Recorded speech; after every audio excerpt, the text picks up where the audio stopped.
Nous allons parler avec notre invité de questions liées aux églises. Quelle alternative pour les lieux de culte? C'est le thème qu'on évoque. On sait que dans la survenance de la pandémie à coronavirus, entre autres mesures prises par les autorités pour éviter la propagation de la pandémie, c'est la fermeture des lieux de culte depuis plus de 2 mois déjà. Et bien depuis là, ces lieux de culte n'ont pas encore ouvert. Plusieurs voix s'élèvent pour demander justement que les églises, mosquées et autres soient ouvertes. Nous parlons de cela avec Emmanuel Kodjo Atigan. Bonsoir, monsieur Atigan. Oui, bonsoir, M. Samuel.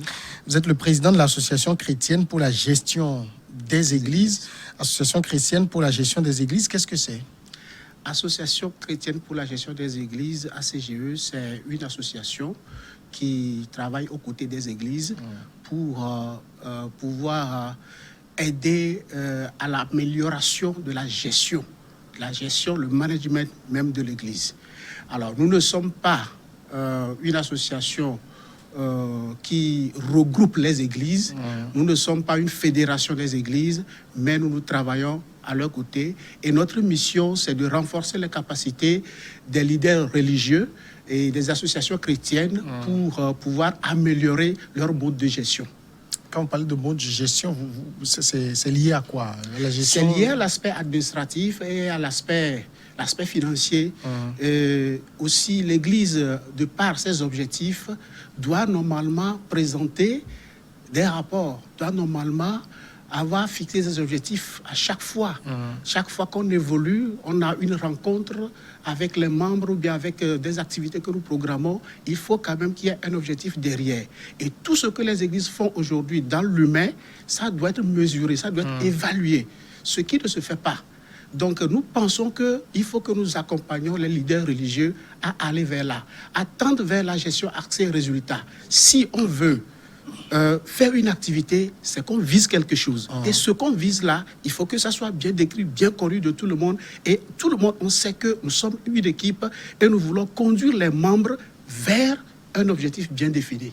Donc, c'est ce à quoi nous nous en tenons vraiment dans notre association et c'est notre activité phare. On sait que les églises sont multidénominationnelles. Est-ce qu'il y en a particulièrement avec lesquelles vous travaillez ou bien c'est église? Église, c'est église. Nous ne voulons pas rentrer... Nous ne faisons pas le biblique ou bien la théologie. Non, nous ne sommes pas dans cet ordre pour dire que la Bible a dit ceci, la Bible a dit cela. Non. Quel que soit ce que vous vous dites, votre commentaire, votre analyse, votre compréhension des choses, ce n'est pas notre problème. Essentiel, c'est que vous êtes église, vous vous dites église, il faut que vous travaillez de cette manière. Il faut que vous ayez un plan de travail annuel. Il faut que vous ayez un budget. À chaque activité, ou bien d'une manière trimestrielle, ou bien périodique, il faut faire des revues de votre activité. Savoir est-ce que vous êtes en train, vous êtes dans votre planification. Voilà, donc nous travaillons avec tout le monde dans ce sens. Et notre accompagnement, c'est de les appuyer. Ce que vous ne maîtrisez pas, si vous n'arrivez pas à faire un plan de travail, nous pouvons vous accompagner à faire le plan de travail. Si vous ne savez pas comment vous allez rédiger vos TDR, nous sommes prêts à vous accompagner, à vous apprendre comment faire les TDR. L'importance du briefing et du débriefing dans le travail, tout comme dans toute organisation, il faut que ça soit fait de la sorte. Vous existez il y a longtemps? Depuis 2019, disons précisément, nous avons fait notre assemblée générale en fin août et nous avons fait le lancement en novembre. Nous avons lancé nos activités en novembre 2019. Et est-ce que vous vivez une véritable collaboration avec les églises? Oui, il y a déjà eu un début de collaboration parce que nous avions eu à travailler avec certaines églises déjà qui nous ont invités pour pouvoir les soutenir, les aider un peu dans la formation. Certaines, on a fait déjà comment fixer les objectifs et comment faire la planification avec certaines églises. On avait assisté certaines églises, par exemple, au cours de leur séance de programmation de l'année. Donc, on a assisté certaines églises déjà. Donc, c'est pour dire qu'il y a déjà un début de collaboration. C'est vrai que il reste encore beaucoup à faire, surtout qu'avec la crise sanitaire, ça ne nous a pas permis d'exécuter nos plans d'action ou bien nos plans de la planification comme prévu. Alors, vous avez évoqué tantôt la crise sanitaire. C'est une crise qui a surpris le monde entier. Et même si on sait que les églises, ils aiment beaucoup la prophétie, j'imagine difficilement que la plupart des églises aient prophétisé cette situation. Si on est dans la gestion, comme vous le dites, comment une église gère ce moment-ci? Comment une église gère ce moment-ci? Oui, nous l'avons déjà dit. Quelque part, l'Église, en ce moment-ci, est en train de vivre un moment particulier, tout comme les autres organisations ou bien nous-mêmes individuellement. L'Église n'a jamais fermé. On a dit que systématiquement, il n'y a pas de culte. Ça sort de l'ordinaire. On n'a jamais vécu ça. Maintenant, pour pouvoir le faire, c'est-à-dire ce que nous vivons aujourd'hui, c'est que les églises, pratiquement, on n'a plus d'églises, mais nous avons ce que nous appelons les églises ou bien les églises de maison. Quand je dis église de maison, ce n'est pas une maison, ce n'est pas une église, mais c'est que chaque famille s'organise de lui-même et puis organise quelque chose à la maison. Donc, il y a certaines églises, parfois, ces cellules de maison travaillent d'une manière concertée, où ce n'est pas, bon, c'est organisé d'une manière ou d'une autre, où on dira que, bon, aujourd'hui, dans vos maisons, on vous donne le thème et les références bibliques. Bon, gérez ça vous-même, priez pour ci, priez pour ça. Bon, on peut jeûner pour ci, pour ça. Il y a des plateformes aujourd'hui, des réseaux sociaux, où aujourd'hui, on peut communiquer avec les membres. Et donc, c'est ce qui est fait pour le moment de la gestion, juste pour maintenir le feu ou du moins une relation avec Dieu. C'est-à-dire qu'aujourd'hui, les lieux de culte sont fermés, mais ça ne veut pas dire qu'on ne peut pas adorer Dieu. Voilà, donc le lieu de culte, c'est juste des lieux ou bien des bâtiments. Maintenant, l'adoration même de Dieu, c'est question d'individu avec son Dieu, où personne ne peut fermer ça. Donc aujourd'hui, nous avons quand même accès à Dieu. On peut louer Dieu, on peut adorer Dieu, on peut prier Dieu, on peut faire tout. Seulement qu'on le fait dans un autre cadre. Justement. Puisque, comme on le dit, nous sommes la véritable Église, mais en même temps, c'est important, et moi j'ai ce passage de la Bible qui me vient à l'esprit, n'abandonnez pas votre assemblée. Donc c'est important cette réunion. Quand on ne se réunit pas, il y a aussi des conséquences négatives sur beaucoup de plans. Tout à fait. Sinon, on a besoin de se réunir parce que d'abord, la communion fraternelle, ça fait partie des piliers de l'Église. C'est-à-dire la communion fraternelle, ça fait partie de l'adoration. Donc, on ne doit pas exclure ça. Il devait avoir réunion quelque part. Et puis, par exemple, au cours de nos réunions, il y a des contacts ou bien des entretiens avec l'homme de Dieu ou bien avec les hommes de Dieu où on vous prodigue des conseils. Dans ce cas, qu'est-ce qu'il faut faire? Il y a des prières, il faut des accompagnements, tout ça, qui normalement on doit faire, mais qu'on n'arrive pas systématiquement à faire dans ce cas précis de crise sanitaire. On ne pourra pas le faire comme cela se doit, parce que parfois il faut la présence des intéressés et qu'on puisse parler comme ça. Mais ce n'est pas évident aujourd'hui. Et quand on ferme aussi les églises et qu'on n'arrive pas à se réunir, il y a des répercussions financières aussi. Tout à fait. Il y a des répercussions financières parce que souvent c'est en présentiel qu'on peut mobiliser par exemple des ressources ou bien on peut demander ceci ou cela. Mais aujourd'hui, ce n'est plus possible. Bon, on peut demander comme ça peut-être sur une plateforme de venir soutenir ou bien de venir faire ceci. Mais bon, ça peut donner quelque chose, mais pas comme en présentiel. Donc ça, c'est un aspect aussi très important qui, bon, peut bousculer certaines églises ou bien petites églises et autres, ça peut bousculer. Bon, ce qui est sûr, ça va avoir d'impact sur toutes les églises. Ça, c'est évident. Seulement, il faut que chaque église gère de son côté pour voir ce qu'il peut faire, le minimum qu'il peut faire, les dépenses incompressibles et autres, faire face à tout ça d'une manière ou d'une autre. Aujourd'hui, quand même, certains membres qui sont affermis, qui ont compris la chose, qui savent que ce n'est pas à un lieu de culte ou bien à quelqu'un donne de l'argent. Si toi-même tu comprends, eh bien tu t'engages et si tu as des moyens, tu contribues pour que l'Église puisse faire face maintenant aux dépenses qui sont là. Est-ce que le fait que dans la survenance de cette pandémie, on ait décidé la solution, j'allais dire la plus radicale, de fermer les lieux de culte, c'était la bonne solution? Bonne solution, bon, ça peut prêter à interprétation ou bien à des analyses. Parce que peut-être à un moment donné, on peut dire non, on ne devrait pas. On ne devrait pas. On ne devrait pas parce que, pour moi, cette crise a besoin beaucoup plus de prière.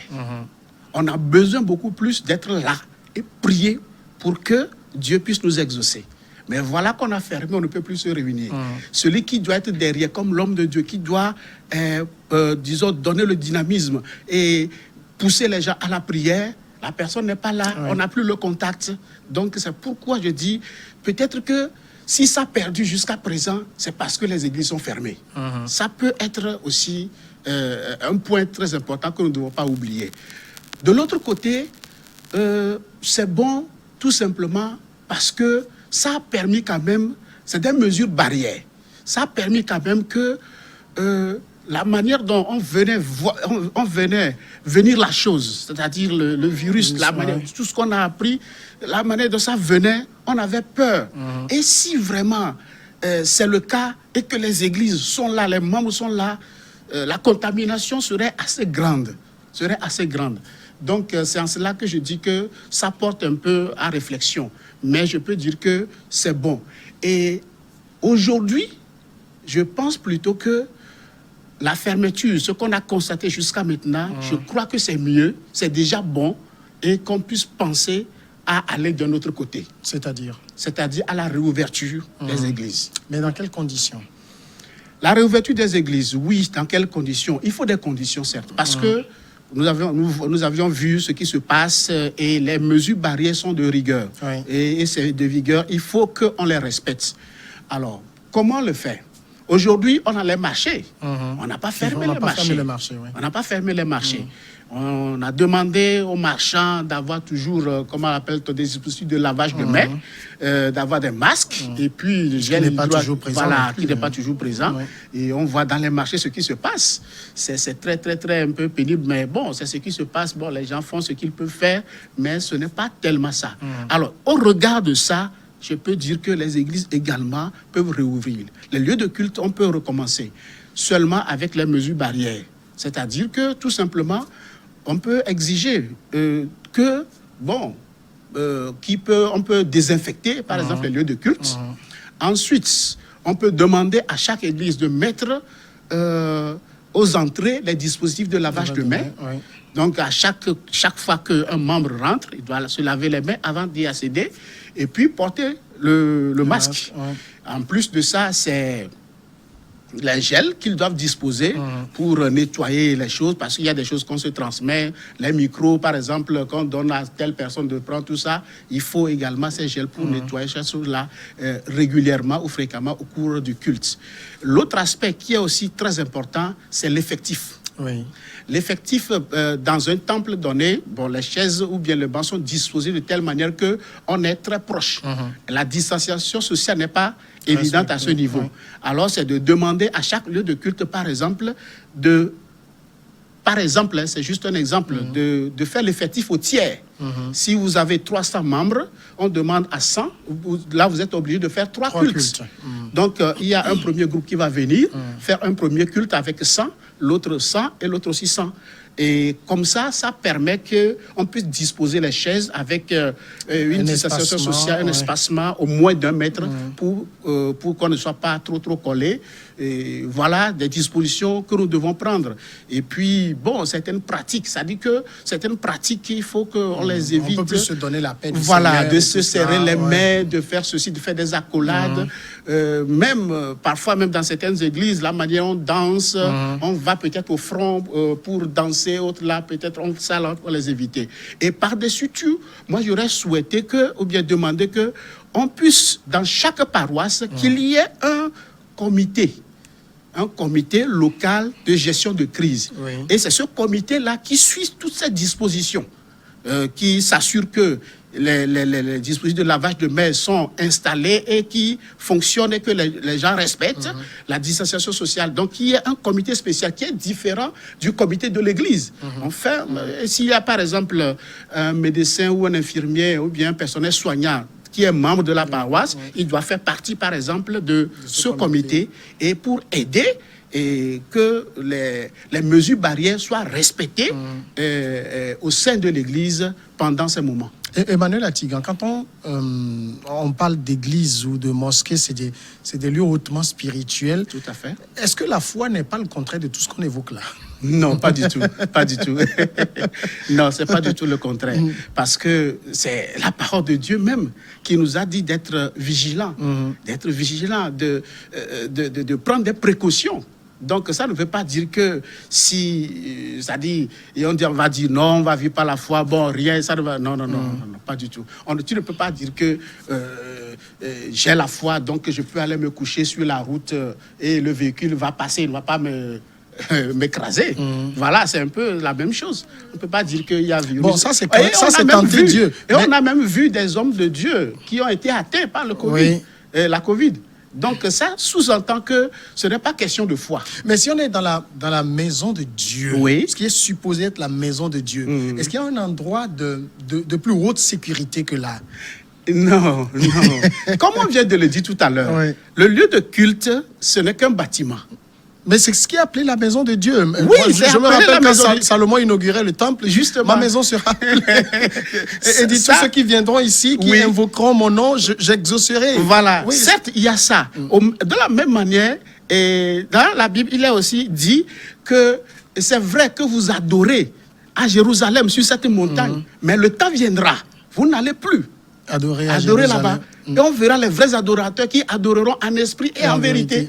Là, on a pu faire mention d'un lieu de culte. Cela veut dire que moi-même, je suis lieu de culte, je suis maison de Dieu, je suis temple de Dieu. C'est pourquoi la Bible aussi l'a dit. Nous sommes temple de Dieu. Là, vous apportez de l'eau au moulin de ce que je suis en train de dire. Si je suis le temple de Dieu, comme vous le dites, je ne peux pas être le réceptacle de la maladie. La nuance, c'est quoi? La nuance, c'est que tout enfant de Dieu, Dieu a promis nous protéger. Contre les pandémies, contre les pestes et tout. Ça, c'est la promesse de Dieu. Je vois encore Psaume 91 dans mon esprit. Voilà. Donc ça, c'est la protection que Dieu a promis à ses enfants. Chacun s'approprie par sa foi. Mais qu'est-ce qui se passe? Pourquoi l'Église panique? Pourquoi les chrétiens paniquent? Les chrétiens... Face à la situation, tout le monde dit, bon, on va faire ça, on va faire ceci, on va respecter les mesures. Comme si Dieu, finalement, il ne contrôlait pas la situation. Non, Dieu contrôlait la situation. C'est nous, les hommes, qui ne comprenons pas ce qui se passe. C'est ça le problème. Il y a l'analyse de l'homme et Dieu en face. Dieu a la situation. Dieu sait ce qui se passe. Mais nous, en tant qu'humains, on ne sait pas ce qui se passe. Donc, raison pour laquelle on ne peut s'en tenir qu'à ce que nous voyons et ce que nous entendons. Alors, nous sommes dans un pays où les gouvernants ou les plus hautes autorités ont imposé des mesures. Eux aussi ne comprennent pas grand-chose de la situation non plus. Voilà, donc nous, en tant que citoyens, nous devons obéissance à nos autorités. C'est ce que la Bible nous recommande. Donc nous devons le faire. Plus qu'à Dieu? Plus que Dieu? Non, Dieu nous a plutôt demandé de les écouter, de ne pas se rebeller contre l'autorité. Donc, raison pour laquelle nous sommes tenus d'appliquer ce qu'ils nous disent de tenir. La raison, c'est qu'on nous a dit de fermer, on a fermé. Alors, on doit fermer parce que c'est l'autorité qui a dit. Alors, nous maintenant, c'est à nous maintenant de prier et que nous voyons que la situation est un peu décantée, où on peut vivre avec, on peut faire avec. Maintenant, il faut qu'on plaide auprès de l'autorité pour qu'on puisse libérer, pour que les lieux de culte soient réouverts. Oui, parce qu'en même temps, Emmanuel Atikan, ça me dit s'il faut plaider auprès de l'autorité aujourd'hui et que l'autorité vous dit non, la situation est telle que c'est en fin d'année que je vais rouvrir. On va accepter. Eh bien, on a accepté, fermé. On sera obligé d'accepter. Raison pour laquelle il faut toujours expliquer à l'autorité. En disant ça comme ça, j'ai un pasteur que j'écoutais l'autre fois sur un média qui dit, mais que c'est complètement incongru qu'on laisse un marché ouvert et qu'on ferme un lieu de culte où on peut mieux contrôler la situation. Dans un marché, tout le monde va et vient, on ne peut rien contrôler, mais on ferme les églises, on dit non, les marchés, ils peuvent continuer. Je suis d'accord avec lui, mais je voudrais dire au même moment que le problème là, c'est l'église ou les hommes de Dieu. C'est l'église qui a causé ce problème. Qu'est-ce que je veux dire? L'église est trop éloignée de l'autorité. L'église est trop éloignée. Normalement, l'église doit être proche. C'est ça? Doit être proche. De telle manière que quand l'autorité veut prendre des décisions, on demande des conseils. On dit, voilà la situation, qu'est-ce qu'on fait? Et l'homme de Dieu doit dire ceci, l'homme de Dieu doit dire cela, et à partir de ça, on prend une décision. Mais ça n'a pas été le cas. Et puis quand on a pris la décision, bon, on n'a pas vu, c'est-à-dire, on ne voit pas des actions qui doivent être faites, des actions concertées, qui doivent être faites pour aller vers l'autorité, pour dire, ah, cette décision, il fallait ceci, il fallait ça. Nous attendons, par exemple, que les regroupements d'églises et autres là puissent aller prendre l'audience, aller vers les gouvernants. Et on nous montre à la télé qu'ils ont demandé ci, ils ont demandé ça. Moi, j'attendais ça. Que fassent des démarches auprès de l'autorité pour voir comment on peut gérer. On a fait, par exemple, le truc de novicie qu'on a fait pour les populations vulnérables. Est-ce qu'on a pensé aux hommes de Dieu? On suppose qu'ils vivent bien. Hein. Ah non, c'est pas le cas. C'est pas le cas. Peut-être que l'apparence de l'homme peut tromper, mais dans les fermes, dans les villages et autres là, c'est des pasteurs, c'est eux plutôt qui s'occupent plus des membres qui ont des soucis, mais ils n'ont plus rien, même le minimum qu'ils avaient, ils n'ont plus ça. Mais comment ils vivent? On n'a pas pensé. Donc moi je crois que l'Église était trop éloignée des autorités. Donc, ils devaient se rapprocher et dire les réalités. Ça n'aurait pas été une faiblesse, par exemple, pour l'Église d'aller dire aux autorités, écoutez, la situation de nos pasteurs est très difficile.